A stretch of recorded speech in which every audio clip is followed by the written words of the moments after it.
Bom dia, sejam todos muito bem-vindos para mais esse momento de oração, de reflexão. Hoje nós vamos estudar o capítulo 7 do Evangelho, Bem-aventurados os pobres de espírito. Esse capítulo que tem tanto a nos ensinar, tanto a nos fazer refletir sobre a nossa conduta, sobre o nosso comportamento. Bem-vindos a todos nessa manhã linda de sexta-feira. Bom dia, Noêmia. Bom dia a todos aqueles que chegaram depois, que escolheram estar aqui conosco nessa manhã linda para mais um estudo do Evangelho, para aprendermos os ensinamentos de Jesus Cristo. Bom dia, sejam todos muito bem-vindos. E nesse momento eu peço a você que respire fundo, sente-se de maneira confortável, com as mãos espalmadas, de forma a receber todas as bênçãos que os nossos anjos guardiães, os nossos espíritos protetores estão aqui para nos oferecer. Respire fundo mais uma vez, agradecendo por esse momento de oração, de reflexão. Feche os olhos se você se sentir confortável, agradecendo por essa noite de sono reparador, pela saúde sua, de seus familiares, por termos um lar, por termos os nossos familiares por perto. Gratidão, meu Deus, por todas as bênçãos que nos é ofertada. Senhor Jesus, agradecemos ainda por tudo. Agradecemos por esse momento de oração, de reflexão e pedimos, Senhor, para que possamos abrir nossas mentes, para que possamos assimilar todo o conteúdo e colocá-lo em prática, nos transformando, nos fazendo pessoas melhores, mais calmas, mais pacientes, mais resilientes, mais tolerantes, mais humildes, menos soberbas. Que assim seja. Bom dia, Noêmia. Mais uma vez, sejam todos muito bem-vindos. Muito obrigada a vocês que escolheram estar aqui conosco nessa linda manhã de sexta-feira para mais esse momento de oração e de reflexão do Evangelho. E hoje, como eu disse, nós vamos estudar o capítulo 7 do Evangelho segundo o Espiritismo, Bem-aventurados os pobres de espírito. Bom dia, Terezinha, seja bem-vinda. E esse capítulo tem muito a nos ensinar. Nessa passagem do Evangelho de São Mateus, que diz que bem-aventurados os pobres de espírito, porque deles é o reino dos céus. E o comentário desse capítulo começa falando de nós, homens, que nos julgamos muito inteligentes, muito superiores, que negamos muitas vezes a existência de Deus por acharmos que não há nada além de nós. O ser humano, o único que Deus fez inteligente, não consegue criar o que Deus criou. Vocês já pensaram isso? Vamos pensar juntos. Quando olhamos aqui para o nosso corpo, eu olhando aqui para o meu, você aí em casa ou no seu trabalho olhando para o seu corpo. A maioria que está aqui agora tem todos os membros perfeitos, cabeça, braços, pernas. Você não vê, mas dentro de você tem vários órgãos trabalhando dia e noite, até enquanto você dorme. Tem o cérebro, que faz a gente pensar, sentir, raciocinar, o coração que bombeia sangue para todo o corpo, o pulmão que faz a gente respirar, até involuntariamente, sem perceber. Cada órgão tem o seu lugar certo. O coração fica do lado esquerdo, nenhum órgão aperta o outro, tudo é perfeito. Vocês já pensaram como tudo é perfeito dentro da gente? Até quem tem alguma deficiência, como não enxergar, por exemplo, para compensar desenvolve um outro sentido, uma outra função, como ouvir melhor, ter uma adição, um tato mais aguçado. Tudo é perfeito.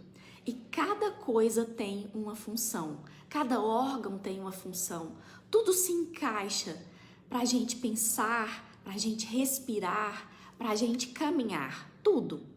E quando a gente olha ao nosso redor, quando analisamos tudo o que o homem não consegue criar, não consegue fazer, como o céu, os planetas, as plantas, nesse momento nós comprovamos a existência de Deus. Nós comprovamos a existência de Deus. Mesmo aqueles cientistas, os homens da ciência, os mais céticos, que eles não acreditam, eles não têm resposta para essas criações. Não conseguem criar, não conseguem entender o que está acima deles e que há algo acima deles.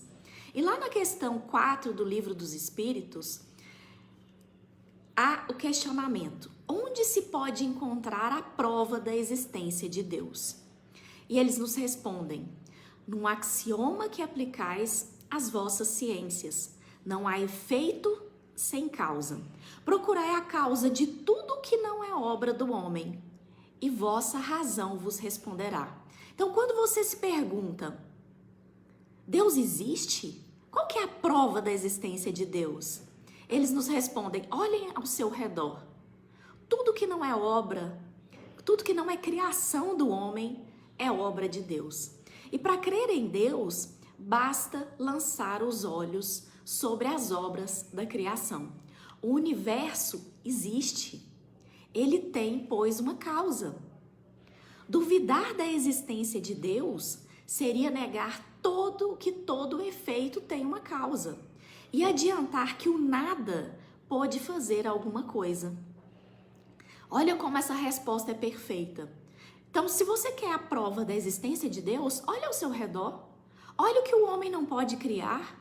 Olhe tudo à nossa volta, como tudo é perfeito. Olhe para nós, olhe para você, olhe para o seu corpo. E comprovando a existência de Deus, a gente prova que existe um poder extra-humano.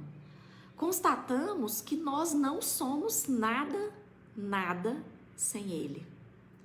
Mostra a nossa pequenez diante dessa imensidão que é o universo. E também nos mostra que nós devemos ressaltar uma virtude que Jesus nos chama a todo momento e nos exemplifica a todo momento com as suas ações durante a sua passagem aqui na Terra. Você sabe qual que é essa virtude? Essa virtude tão importante que fala nesse capítulo 7, quando ele diz: bem-aventurados os pobres de espírito, a humildade. A humildade que Jesus, que foi o homem que na sua passagem aqui na Terra, ele deu exemplos magníficos de humildade. Nunca se achou superior às outras pessoas, nunca humilhou as outras pessoas. E quando ele fala bem-aventurados os pobres de espírito, será que ele quer dizer que esses pobres de espírito, que esse pobre de espírito é aquela pessoa ignorante, aquela pessoa desprovida de inteligência, aquela pessoa que tem aparência esfarrapada, que se diz que é muito humilde, e a pessoa que tem gente que fala: mas eu sou humilde, que tem baixa condição material, que não tem condição financeira. Será que o pobre de espírito que ele quis dizer é essa pessoa? Será? Responde aqui. Você acha que ele quis dizer isso? Que quem são esses pobres de espírito que dele é o reino dos céus? Será que é esse tipo de pessoa? Maltrapilha, que não tem condição financeira? Não. E eu digo que não, com toda convicção. Porque quando Jesus fala pobre de espírito, ele fala aquele que é simples de coração. Aquela humildade de espírito. Os humildes e não os orgulhosos. Porque tem muito pobre financeiramente, soberbo, arrogante, que se acha melhor do que as outras pessoas, orgulhoso. E Jesus, ele pôs a humildade na categoria das virtudes que nos aproximam de Deus, aproximam a criatura do Criador. E ele afasta, quando ele exalta essa virtude da humildade, ele quer afastar o defeito, o maior defeito que nós temos, que é o orgulho. Defeito tão comum, a gente se achar superior. Então, o que é ser humilde? O que você acha que é ser humilde? Responde aqui com uma palavra, o que é ser humilde para você? Porque humilde, quando a gente fala humildade, ela é o contrário de orgulho. E é orgulho aqui no sentido de arrogância, de soberba, de egoísmo. O orgulho é o terrível adversário da humildade. Mas como que nós podemos ser mais humildes? Todos nós podemos ser mais humildes, porque todos nós somos orgulhosos, somos soberbos, somos egoístas em algum momento da nossa vida, se não em muitos momentos da nossa vida. Quando a gente vê, a gente observa, a gente já teve atitudes de orgulho, de soberba, de egoísmo. Então, mas como que a gente pode colocar em prática essa virtude da humildade? Bom dia, Luísa, Vera, Lúcia, sejam bem-vindos. Quando a gente não se acha melhor do que as outras pessoas, pelo que nós possuímos financeiramente, pela posição social que nós ocupamos, pelo cargo que ocupamos, pelo conhecimento adquirido, nada disso nos faz superior às outras pessoas. Todos nós somos iguais na balança divina. E só as virtudes nos distinguem aos olhos de Deus. Só as virtudes. Se a gente tem um conhecimento muito grande numa área, se a gente não utiliza esse conhecimento em favor do próximo, se a gente é egoísta e retém esse conhecimento, de nada adianta isso.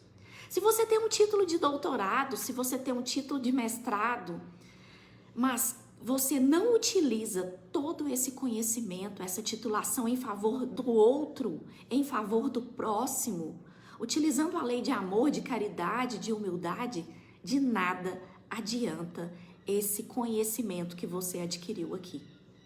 Porque a verdadeira sabedoria está em conseguir avaliar o pouco que nós atingimos diante desse universo de informações. Porque às vezes eu tenho um pouco de conhecimento jurídico, por exemplo, eu sou formada em direito, mas eu não tenho conhecimento, tem pouco conhecimento de culinária, tem pouco conhecimento na área de informática. Então, isso mostra como a gente é pequeno e como a gente não sabe nada. Às vezes a gente tem um pouquinho de conhecimento a mais em uma área e a gente acha que é melhor do que a outra pessoa. Porque às vezes a outra pessoa não estudou. Outra forma também da gente exercer a humildade é a gente aceitar com respeito, com igualdade, as opiniões, as ideias, os pensamentos contrários aos nossos. E como hoje as pessoas são intolerantes?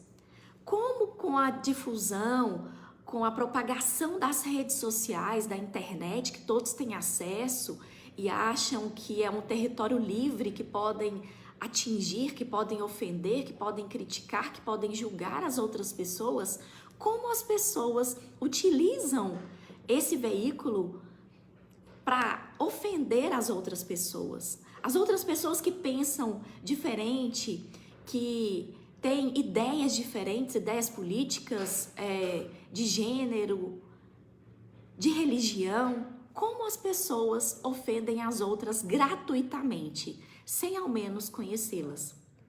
Tem um ditado que é muito sábio, que diz que as ideias brigam, os homens não. Então eu posso ter uma opinião diferente da sua, da Terezinha, da Luísa, do Bruno. Eu posso ter uma opinião diferente. E nem por isso eu preciso brigar com essa pessoa.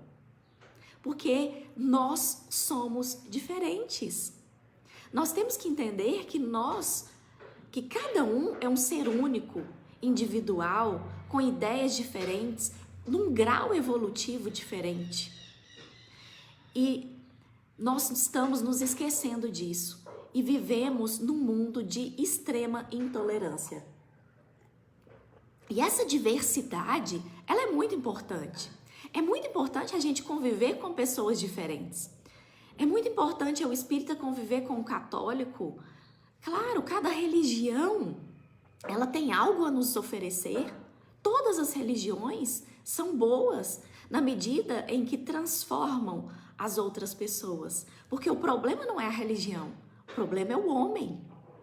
O problema não é a doutrina espírita, não é a religião católica, não é o evangelho, a religião evangélica. Não é. O problema são os homens que deturpam. A lei de Deus, ela é única e universal. Ela prega a lei de amor, ela prega a lei de caridade em toda a sua amplitude.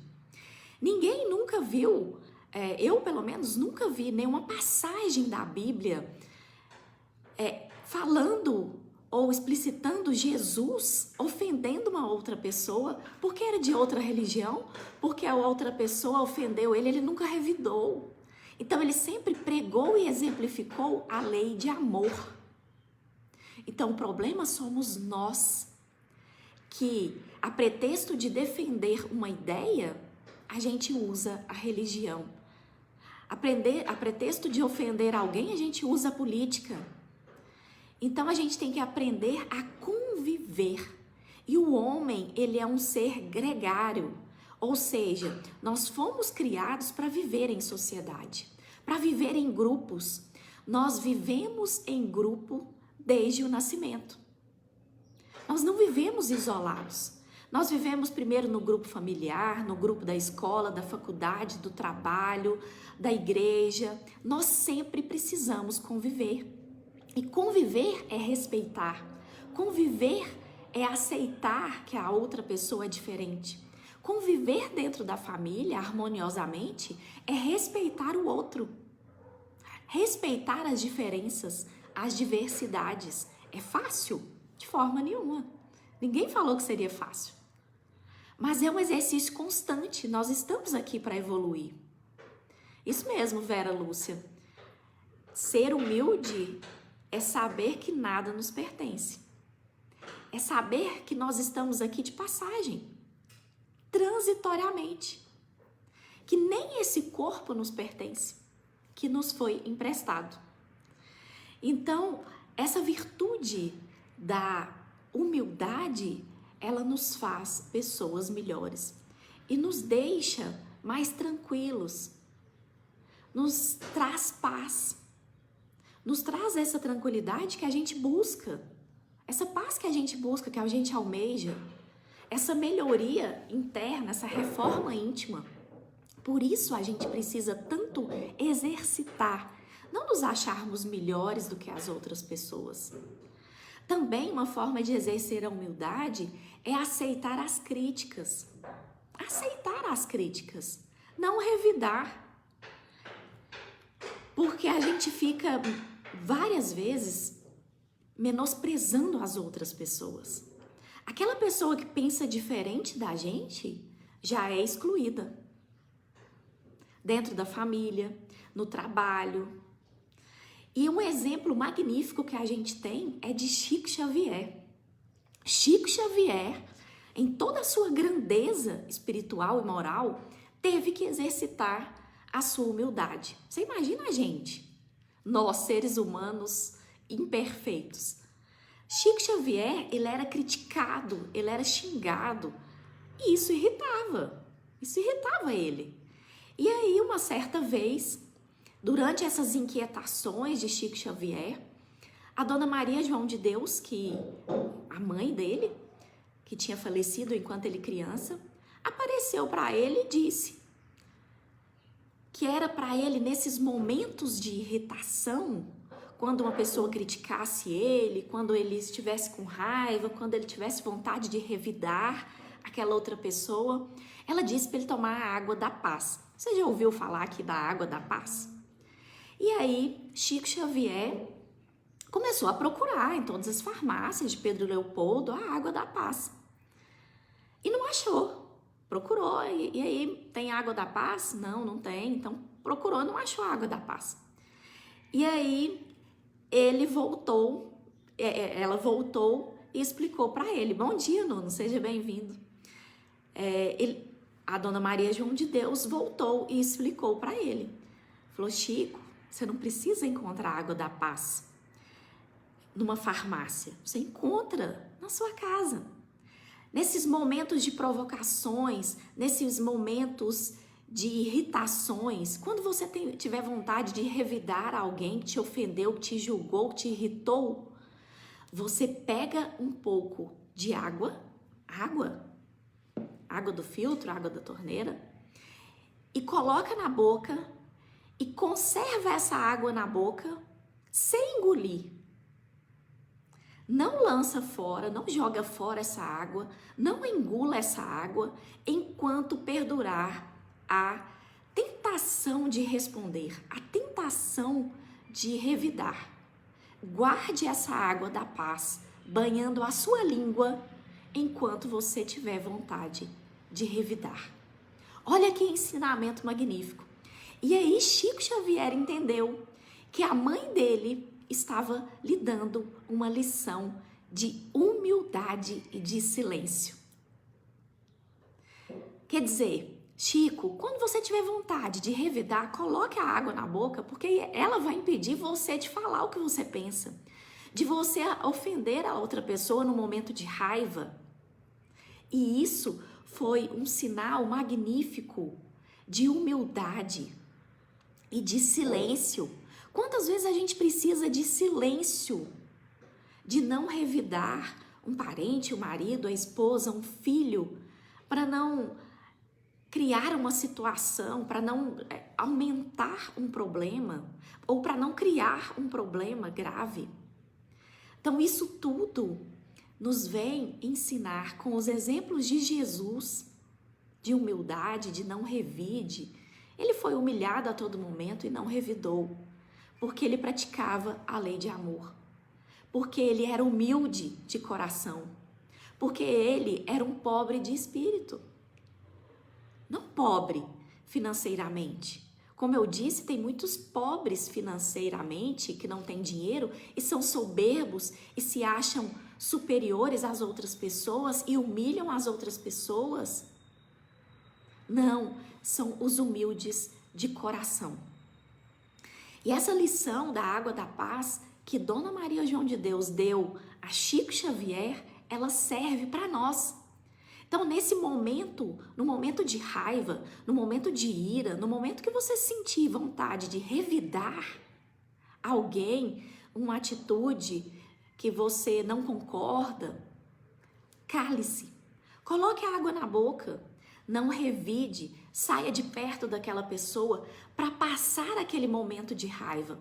Porque quando a gente está naquele ímpeto, naquele momento de raiva, a gente fala coisas que não deve, coisas que nós vamos nos arrepender depois.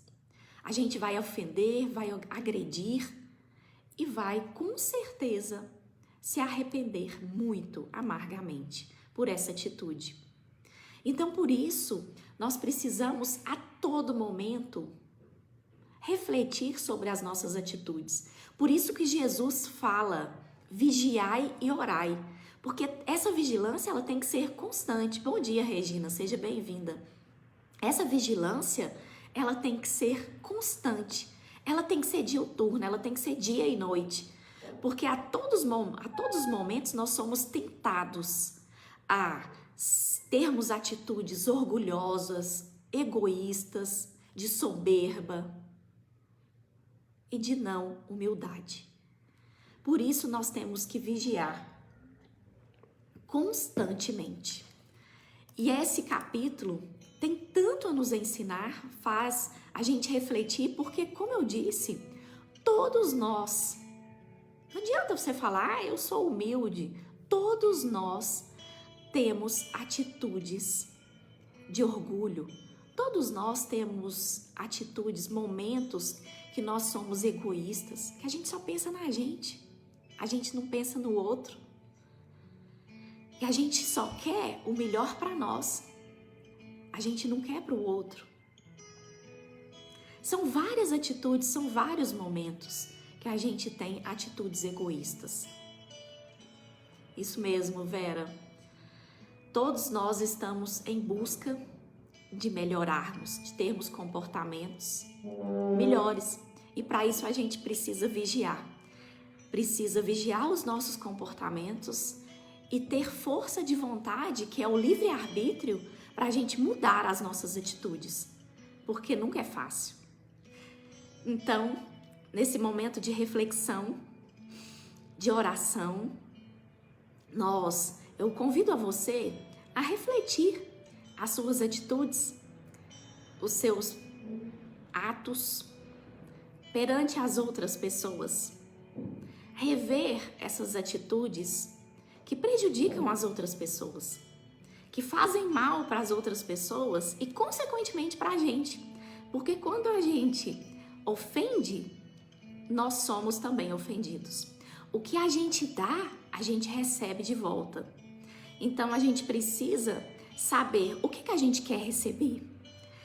Será que a gente quer receber atitudes de egoísmo, de soberba, de orgulho? Ou a gente quer receber carinho, atenção, amor, cuidado? Tudo isso nós podemos extrair desse capítulo 7. Depois vocês leiam em casa. Esse capítulo tem muito a nos ensinar. E Jesus, Chico Xavier, com os seus exemplos, com a sua vida, com as passagens deles aqui na Terra, eles nos deixaram diversos ensinamentos. Então lembre-se sempre da água da paz, de Chico Xavier. No momento de raiva, no momento de ira, no momento de que você tem vontade de revidar, de xingar, tome a água da paz. E deixa na boca até que passe aquele momento, até que você refresque as suas ideias e caia em si, que é o melhor, muitas vezes, é o silêncio. Então, nesse momento de oração, mais uma vez, eu convido a você a respirar fundo, puxando o ar pelo nariz, soltando pela boca, fechando os olhos, ouvindo essa música lá no fundo, que acalma o nosso coração, acalma a nossa mente. E nós entregamos, Jesus, a nossa vida nas suas mãos. Nós confiamos em Ti, Senhor, para que nos abra a mente, para que nós possamos fazer bom uso do nosso livre-arbítrio.